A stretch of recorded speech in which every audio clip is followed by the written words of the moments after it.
in Egypt. I went into a barber shop. I'm watching the barber trying to figure out whether or not I want to, let him cut my hair. As you can see, the degree of difficulty for my haircut is not very high. But I'm still quite particular about the way it's done. And he was good. His practice was hygienic. So I knew that I wanted him to cut my hair. So I started pretending like I was from Said Masr, like a southern Egyptian dialect.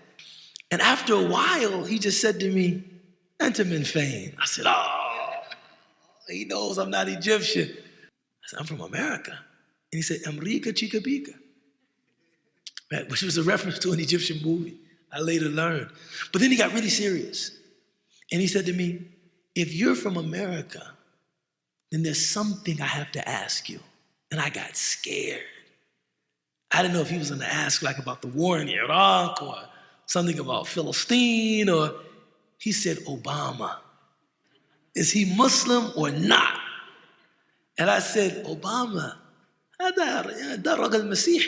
a Christian man." And he said, "Walakin ismu Hussein, his name is Hussein. Ma fish Masihi bi ism Hussein. There's no such thing as a Christian with the name Hussein."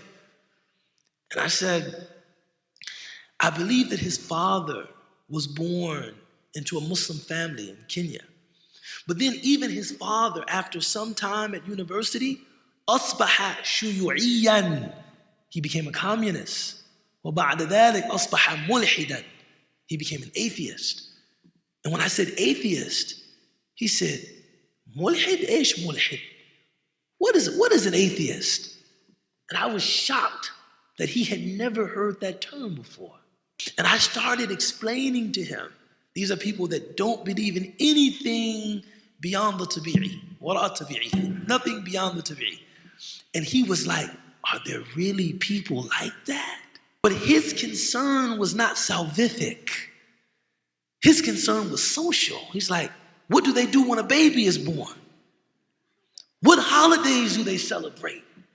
How do they get married? He couldn't imagine life without tadayyun, without religiousness. He couldn't imagine that. And after a while, he paused and he said, "Subhanallah, Rabbi ahsan al-khaliqeen."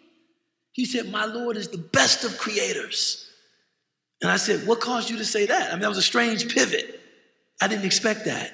And he said, "If Allah can create and sustain people who don't even believe he exists, my Lord must be azim. He must be magnificent. He must be overflowing in his grace and his mercy." This was like one of the biggest lessons I learned in Egypt. And it wasn't from any of my mashayikh. It was from a simple barber named Ahmed. I said, he encountered something for which he had no analog. He encountered something that he had nothing in his frame of reference for this thing.